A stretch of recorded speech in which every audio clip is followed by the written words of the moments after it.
Yeah, game two. Um, it's a little bit of a different night. One that I'm very, very excited about. A lot of emotions when you raise a banner saying you're a Big Ten champion. Those stay up there for as long as they keep them up, I guess, or as long as the building's up, and maybe forever. And then you get a ring, and in the sport of basketball, we play for those, and that's the ultimate sign of success. I think it's really exciting to me to know that Trent Frazier got on a plane and flew 13 hours so he could be here for this. DeMonte Williams will be here for this. Kofi stayed so he could be here for this. We've got reports Alfonso Plummer's coming back. He's been in Mexico with the G League team, and every indication is he'll be here. And when guys interrupt everything they're doing to become part of something that's really special, I think that speaks volumes to their level of not just interest, but their level of investment in Illinois basketball. And I love those guys. I'm excited for them to have their night. So we'll do that. I hope all the fans come out early. I hope they're here to celebrate that moment, as we celebrated the moment when we won it on the court. And I hope there's everybody here to remember that day, that night, and celebrate it one last time. For that group and for them to come back. I hope that all of our fans are here to show them the love that they deserve, because there's a lot of investment from DeMonte, from Trent, all those guys to making that happen, and those two in particular were here when it was rocky, when it was getting started. So to hang a banner means a great deal, and I'm excited about that. Tomorrow evening, and then we've got to shift gears very quickly and play one of the biggest teams in college basketball. UMKC is extremely big. It's been a long time, I think, since I've seen a team that big. They've got two excellent guards who are upperclassmen. Both led them last night at LSU in a game that was a dogfight. They are. In my opinion, they've throw the kitchen sink at you defensively in terms of pressing, 2-3 zone, man-to-man. They showed a little 1-3-1. So we'll see a lot of different things, which will be good. I think they're extremely good on the offensive glass. So that'll challenge us in terms of blocking out and the things we've got to do there. But Marvin's done an excellent job every place he's been, and he's got that thing starting at on the ground floor. He's got a lot of freshmen, but they're very talented, and they're unique in the fact that they are very big. They play extremely hard, and so we've got to be dialed in. It'll be a different test in a lot of ways.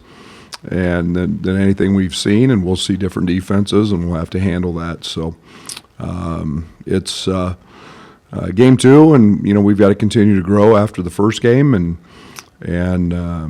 we'll see what it looks like tomorrow night.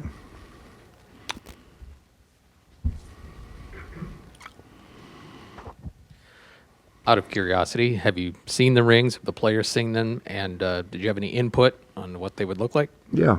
Had input, haven't seen them on purpose. I think that's part of the. It's kind of like walking in an oven, before it's done. You don't want to do that. I just wanted to see the final product. But we had some say on some key things that we wanted on there, and how to look, and yeah, those things are I've been very blessed. I've got a few of them, and it's really nice to have those and create long lifetime memories. Really, long time, forever. And to put one on every now and then and remember everything that went into that, and that team is pretty special. With Dan, I know he was able to get the ball down low a lot in the season opener. How important is it to have another center with that kind of presence to complement Coleman in those 5-out sets? Yeah, Dane's tremendous, and we've got to continue to find opportunities for him.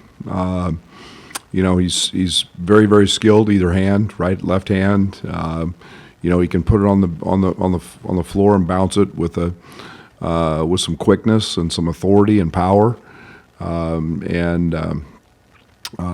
Creating those opportunities is my job, and yet he is very different than Coleman. So we've got a little package that we run and like to run with him, and yet the thing that was really encouraging was I feel pretty comfortable sliding Coleman down the 4 spot, and feel like that that lineup can be something we look at. Coach, how have R.J. Melendez and Matthew Myers shot the ball in practice? Are you expecting to see them break out a little bit? Shoot or shoot. I'm never going to tell them not to. It's what they do. RJ's the same guy that shot 60% last year and didn't miss, and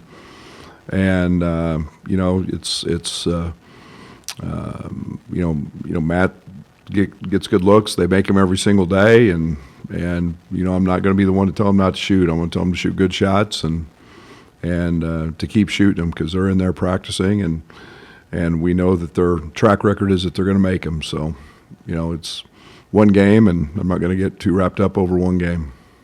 It's been a long time coming for Dane to get that opportunity. What can that do for somebody's confidence when he's waited for that, and then he comes out and posts a double-double in his first game? Yeah, I tell you, the thing that I was really impressed with Dane was not the points. We knew he could do that. I mean, he kicked our ass last year on the scout team on a pretty regular basis. We knew he could score the ball. His effort, his tenacity, his toughness. He played so hard. He ran the floor. It was an impressive stint. And then just to go snatch rebounds and to get rebounds that were out of his area. That was it's one thing to do it in practice, and it's another thing to go have that ability to turn it up a level and to go do it in a game. And I'm excited for that, because I thought his effort was outstanding, and he really dominated the game when he was in the game, just simply because of his effort. With Dane missing all of his freshman year at Baylor, just when he got here mid-year last year, just was there a moment when you saw some things like, I remember that, seeing him in high school, and maybe he's getting back to what you thought he was? Yeah, it took a while to get to those points. Obviously a foot injury keeps you pretty inactive, and there's no secret Dane was heavy. He'd gained a lot of weight, and really, truly, before we could expect to see a lot, we had to get him in shape, and that's a tribute to him, because every day it was the Fletch meat grinder. It was putting him through it, and getting him off onto a strict diet, getting him working out multiple times a day. And then doing it at a pace that he didn't get injured. It's not easy to lose weight when you're, and you just can't keep going all the time. Sometimes you got to slow down. Your body breaks down. And Dane stayed strong. He stayed committed. He stayed dedicated. And by postseason time, he was a handful in practice. And he did a great job on the scout squad and gave us great looks, and it was enough to keep us very, very excited as a coaching staff. Coach, you mentioned a number of times this fall the goal of getting Matt into great shape. Where do you think he's at in that process, and how have you seen the build up in trying to reach that? He's getting there. You know, it's it's an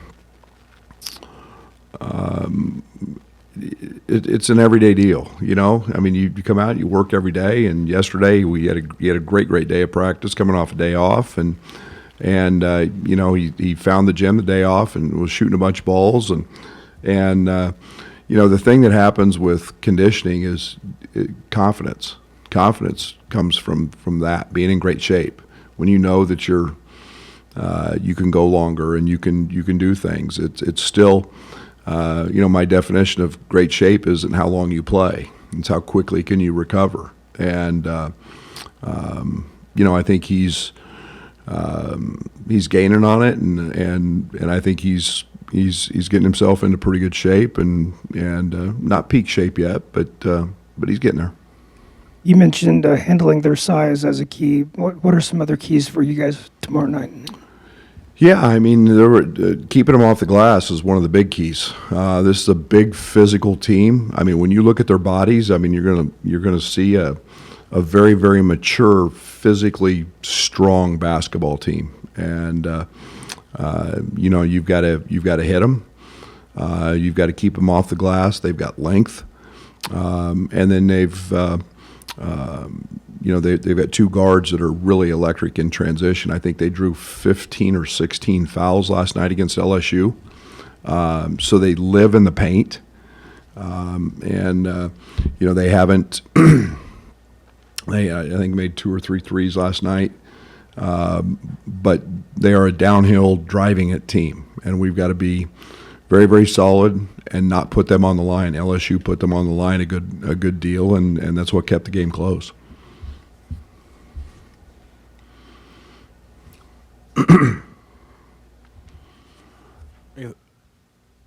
Maybe what things did you take out of the EIU game, and as maybe points of emphasis for tomorrow night? Is anything particular that stood out that you wanted to address? Yeah, you know, I thought in the first half, watching the game, it was a really different. I wasn't sure how we played offensively. And when I got home and I watched it, I really liked a lot of the things that we did. Our movement, we caused a lot of confusion on the defensive side, I thought, with you know, with some of our blurs and our what we call a throw and go, and it got Coleman looks. We got Coleman shots in the right places. We missed some layups, you know, and then I thought, you know, Sky was tremendous in terms of his defensive rebounding, his pitch aheads, got us a bunch of baskets. I saw one of the best plays I've seen in probably a long, long time by Terrence. You know, on an effort play that we turned the ball over on a baseline out, and he sprinted from the deep corner and blocked it, fell down after he blocked it, got up, sprinted to the other end of the court, and kept an offensive rebound alive on a missed shot.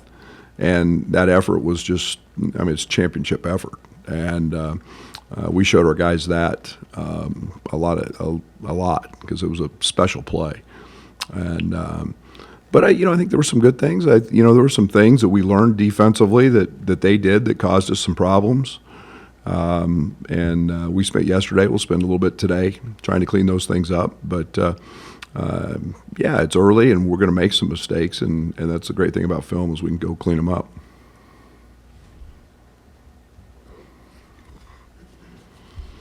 For maybe most everyone on this roster to be able to grab a rebound and then go themselves without having to, kick it to somebody else, just how much does that allow you to jump right into that offensive style that you want? Yeah, we spent a lot of time this summer working on that.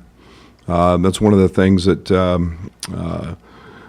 having versatile guys who can handle it, it's one of the things we want to do. Io became great at it. Io became that triple-double guy when he figured out, hey, let me defensive rebound so I can start the fast break myself and get in the open court. And but I thought we we were solid in that. But I thought I was really pleased with Sky because I thought Sky did a great job of pitching the ball ahead, and it got us easy baskets, and it got us clean looks at three, and what we call slicing the floor. He sliced the floor 2 or 3 times and pitched it ahead, and we actually missed 1 or 2 layups off that. Those are the little things that, yes, we want to rebound and go. We also want to rebound and pitch it ahead and get guys out running, and that's something that we think can be a real strength for this team. I know it's just one game, but what you got from the bench, is that making you feel a little bit better about replacing Luke until he gets back? Do you have a little bit more depth than maybe you thought you had? Yeah, I mean, I felt good about that game. I think it was a game that, I don't know, we got up to 35, so it's got a little different vibe when you're up like that. So maybe that's a little bit skewed from the production side of things, but I look very much at productivity and how the energy of the game changed. Sincere changed the energy. He changed the vibe. He's done that in all 3 of our contests to this point. I think Jaden brings some positive. Obviously, Dane impacted the game at a very, very high level. And then Ty just stuffs a stat sheet. So I like that, but it's we need to see a little more, see a few more games and how that continues to play out and how we like that. After the game, you said something along the lines of Jaden passing up some shots that you would like to see him put up. I mean, is that just a freshman in his first college game? Did you have any discussions with him in the last few days about just letting it go? Yeah, shoot the ball when you're open. He's an elite scorer. You guys saw him on the circuit. I mean, it's what he does. And I think the one thing that he's trying so hard to do the right things, and sometimes you just have to go. You just got to play. You got to be you. And if you bring 2 to you and a ball screen, then pass it. And I don't want him to lose, or Sky. I don't want him to lose their initiative, their assertiveness, their aggressiveness. I want them to be under control, and yet they've got to be who they are, and that comes with time.